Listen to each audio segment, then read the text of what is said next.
The business edition of 21 Minutes with KKB is proudly brought to you MTN by Business Broadband.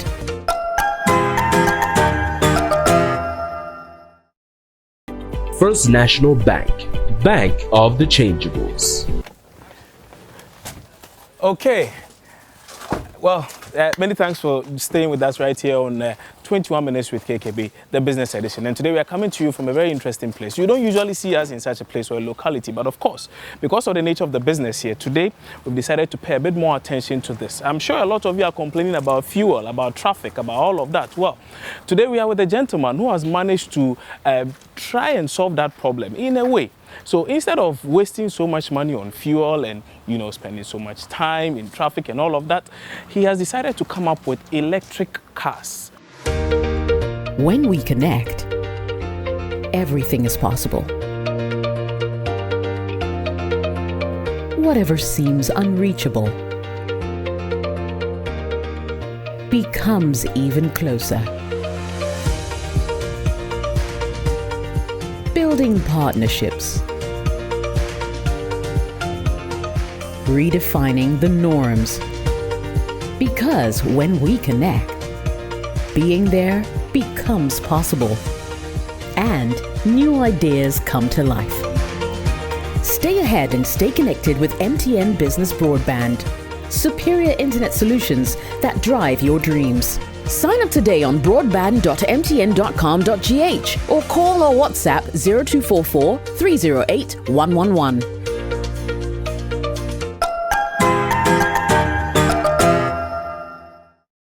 Of the Changeables.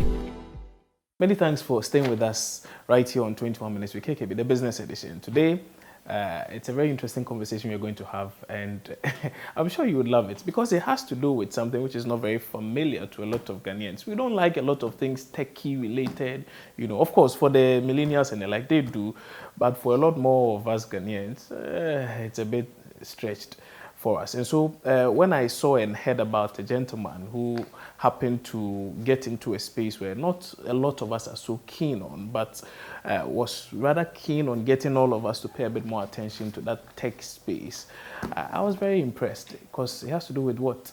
Electric cars. Yes, right here in Ghana. This is not 700 years from now. This is now happening in Ghana, right? Mind you, the business edition of 21 Minutes with KKB is proudly brought to you by MTN Business, your partner for good. So if you are watching right now and you happen to be an owner of a micro, small scale, medium business, well, this is your opportunity. There's good news for you. MTN is coming to you with SME Plus, and what SME Plus is doing is helping you manage all your operational costs in communication.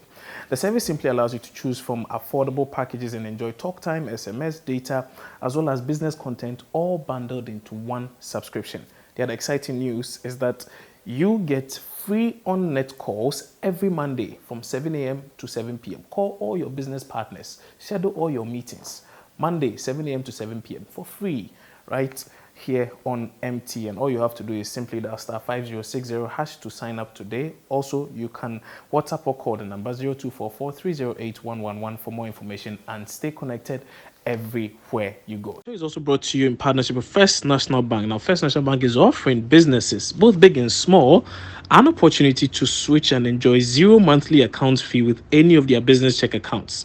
Now, 3 months fee free banking anytime you open a business check account between now and September 2022.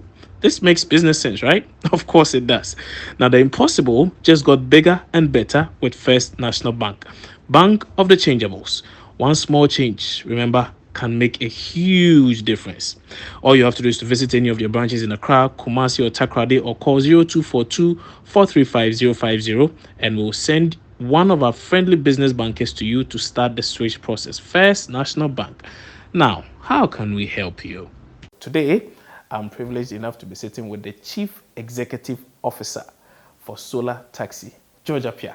George. Hi. You're a big man.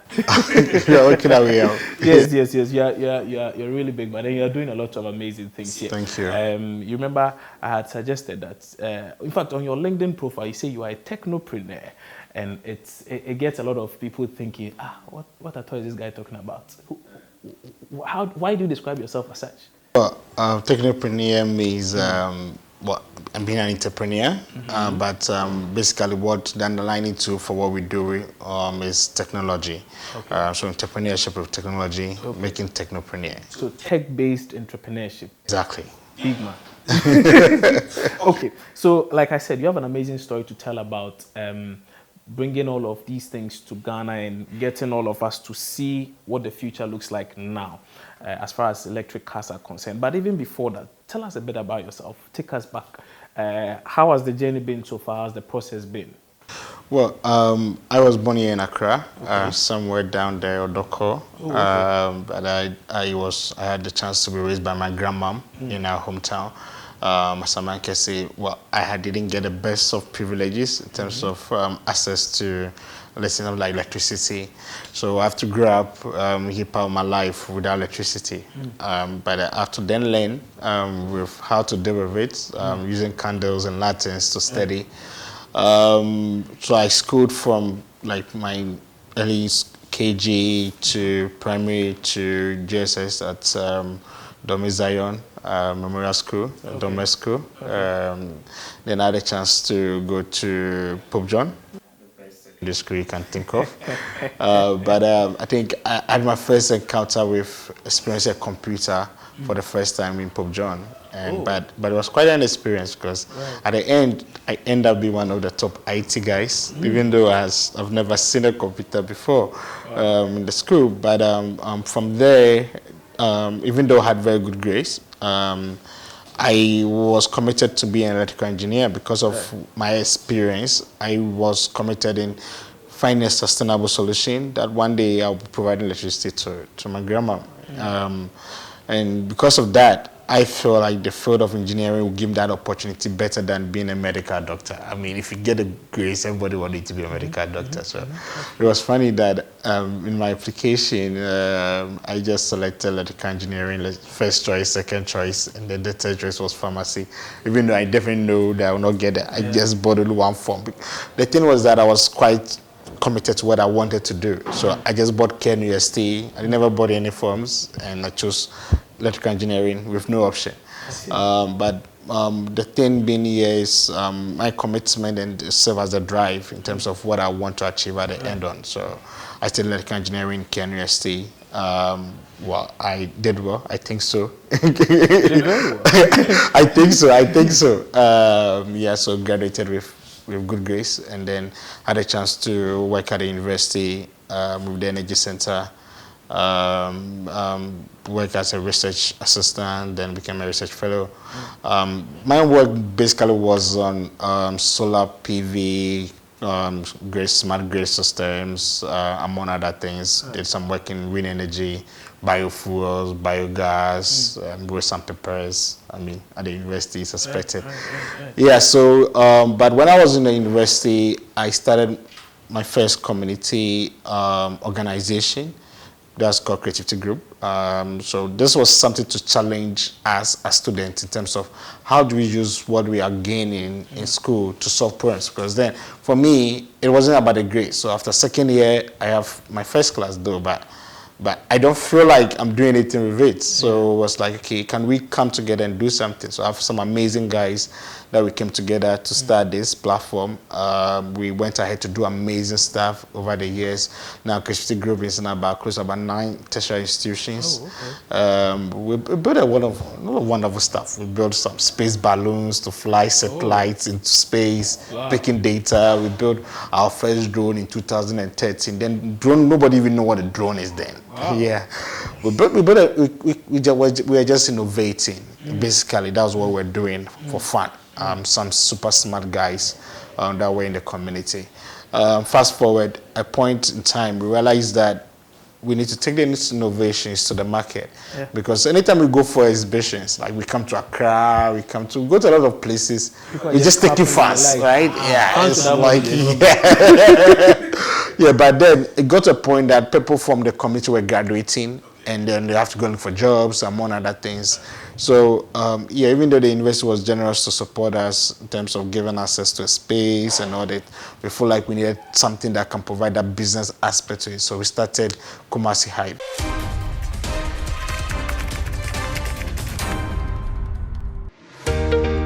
When we connect, everything is possible. Whatever seems unreachable becomes even closer. Building partnerships. Redefining the norms. Because when we connect, being there becomes possible. And new ideas come to life. Stay ahead and stay connected with MTN Business Broadband. Superior internet solutions that drive your dreams. Sign up today on broadband.mtn.com.gh or call or WhatsApp 0244 308 111.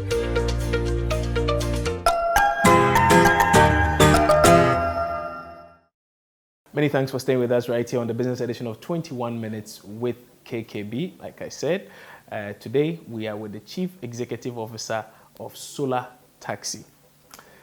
It's not a, because maybe people hear solar taxi, they'll think it's a taxi, but don't worry, the CEO is here, he will help us understand that. George, tell us, why the name Solar Taxi? Is it that you were running a taxi cab business or something? Well, I think when we started, we needed something that it make it easy for people to understand what we are doing. Right. So when you mention solar, everybody gets it. Right. That we're talking about renewable stuff and all that. If you mention taxi, people get it. So even though we associate itself mainly with our form of taxiing, but taxi itself is a simple way of transportation. Moving from one point to another can be considered. Well, we could have.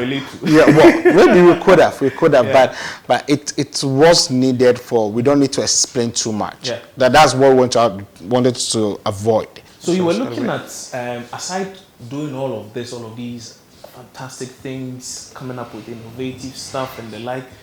You now decided to commercialize it. Yes. Find a way to, aside creating value, make some money off it and create some more employment also for a lot of people. Yep.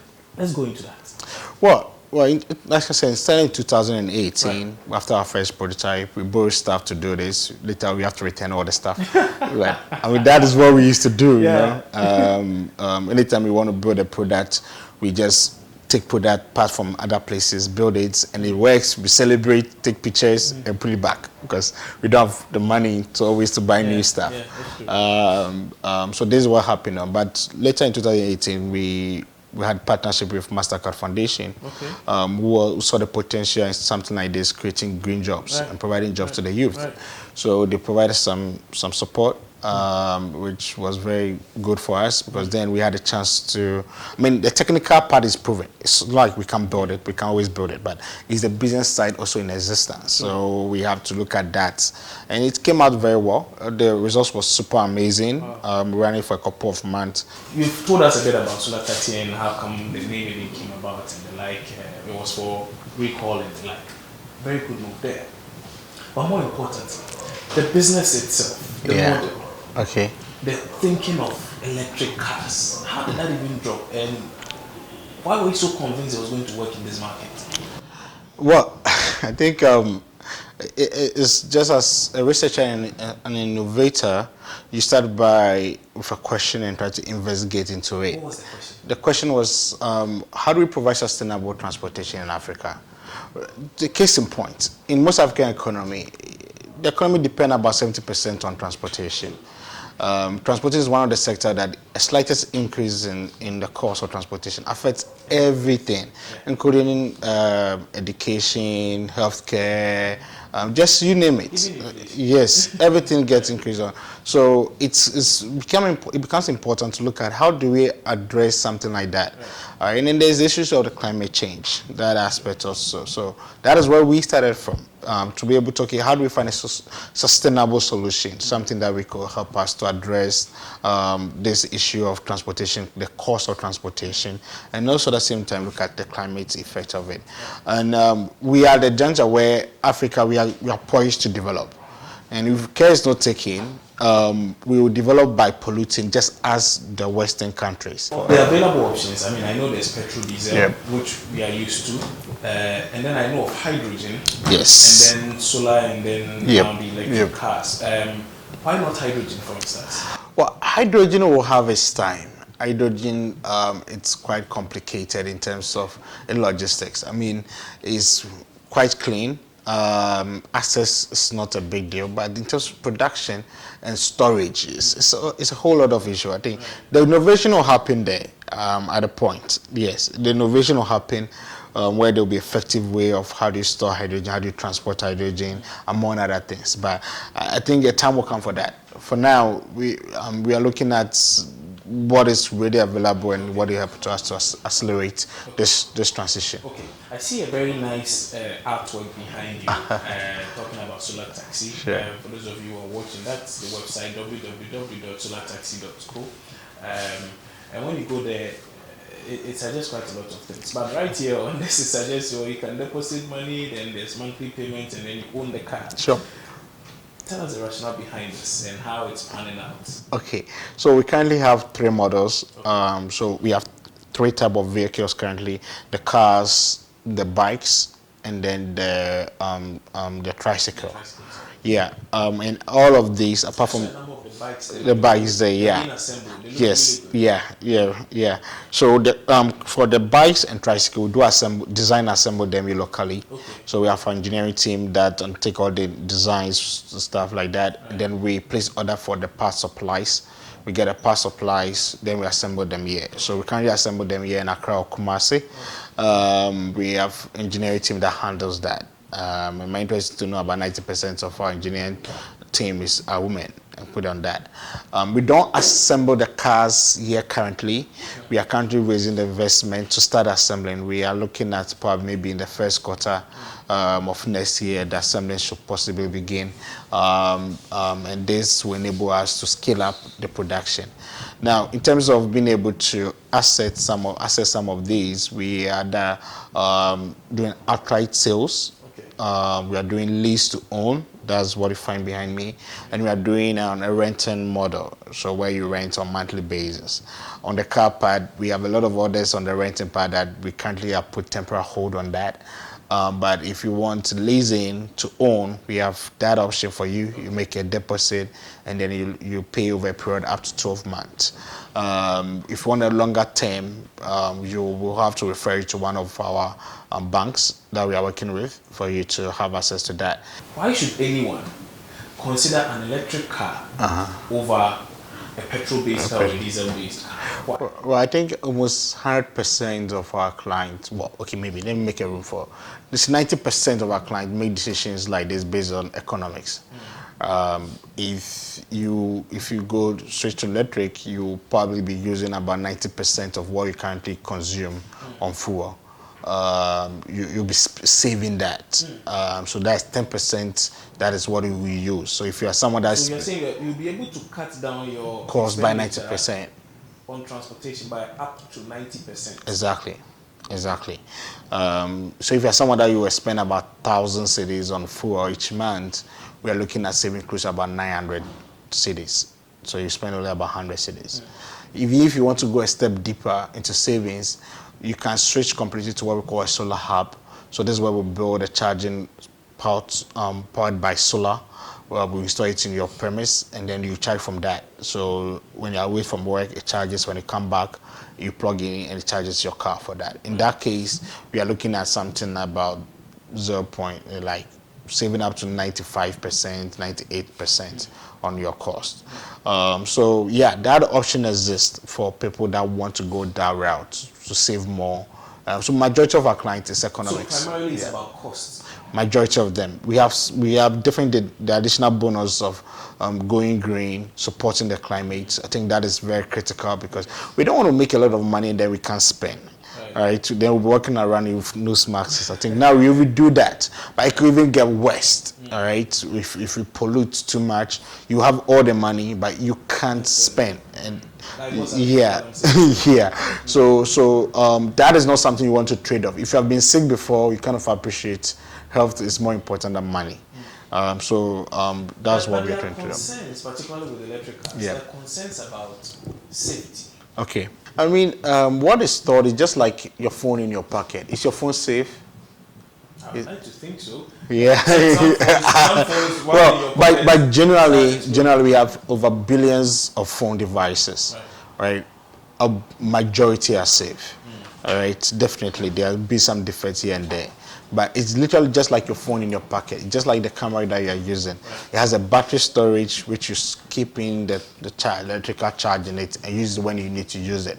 So that safety is there. But for electric vehicles, they have been a step deeper to ensure that the safety level is really very high. So it is very difficult for your vehicle to more function in a way that you can get injured for. It can happen, but it's extremely low in all cases, because the safety measures that have been put in place are very, very high onto that. So just as if you sit in a car, petrol car, with petrol being very inflammable, this being a very, you feel safe. You don't worry so much about what could happen. All right, but that is even more dangerous compared to that of electricity that you are saving in a battery. Yeah, I see.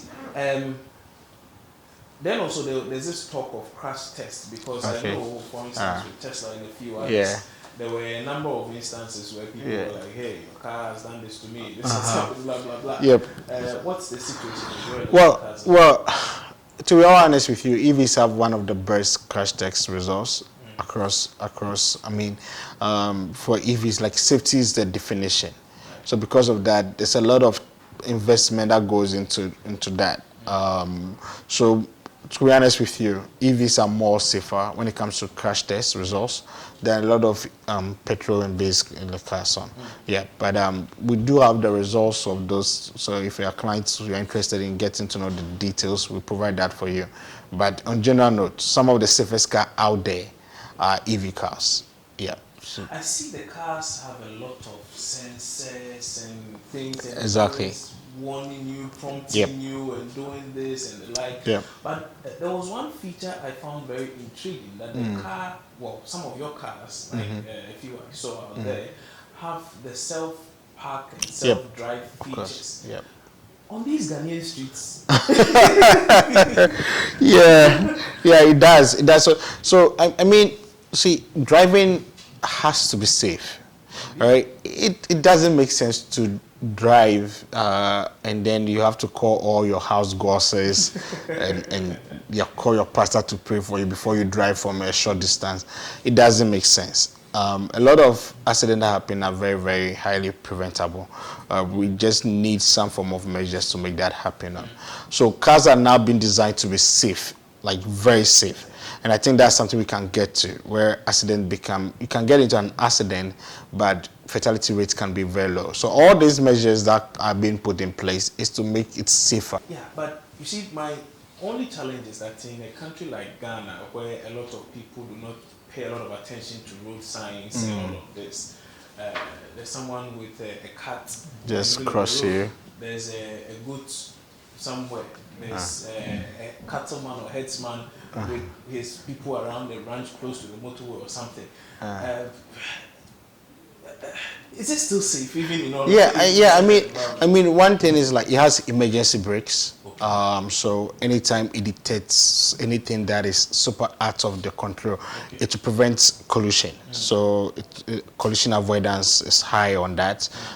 So you can be safe that if somebody crosses you untimely, the car will brake by itself. So let's say now you've convinced us. You've wowed us. We want it. All right. How much must we cough up in order to get some of the good cars? Well, we do have models that start from 90,000 cedis. These are brand new cars. These are brand new. These are brand new. In other words, these are tear-rubber cars. Yes. Okay. Yeah. So 90,000. Yeah. And then some that goes as high as 300,000.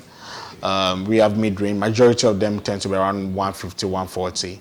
There's also payment plans, as I mentioned earlier on, that if you want to go with and all that. But in comparison, if you are going to get a brand new SUV, it costs sometimes more than what we are even giving to you at 150. Yep. Okay. So looking at a lot of people in Ghana and other African countries, with the penchant for getting home-used vehicles. Yeah. Like, how then do they fit into your? I mean, but but the question is, if you had the money, will you go for an home-used car? you. Oh, for most people it's about cost. They don't have the funds. That's why. Yeah. So if you have the money, you will 20,000, not. 50,000. All right. So it's a question of more financing, Yes. and right, and then that's where we need to innovate around. So I believe the system is going to get better for a lot of people to be able to afford now, that. Okay, so we're still here with the Chief Executive Officer for Solar Taxi, Jorge Appiah, and he's taking us through quite a lot. He's given us a lot of education. Like I said, he has an MSc in engineering. He's a big man. He's a Shabri guy, and he says he went to the best school in Ghana. That's great. But essentially, we've had a very interesting conversation so far about the solar taxi, about electric cars in particular, and how perhaps they may be the safest thing yet for you and I. He has said a lot more, but for me, seeing is believing. I'm a doubting Thomas, just as you are, and so it will be a good opportunity for us to test drive some of these cars and then be in a position to also give a testimonial if we have to. Oh, correct? So let's go for your exciting part. Right. I'll get Eugene to drive with you. I thought you were driving with me, or you want me to enjoy Yeah, it? I want you to enjoy it So that in a you way like that, everything. no. Like I'm somewhere pushing up anything, no. Okay. Right, so just let's there's a have a third fun. party, there's a Yeah, yes, there's a referee to that. Okay. All right, so let's All go right. for that. Okay, so join us, guys. Let's go have this fun. Okay, by the way, Eugene Amponsa is the operations manager for Solar Taxi right here. And, well, he says I shouldn't worry. So, shall we try it? Yeah. Okay, let's try it.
The business edition of 21 Minutes with KKB was proudly brought to you by MTN Business Broadband.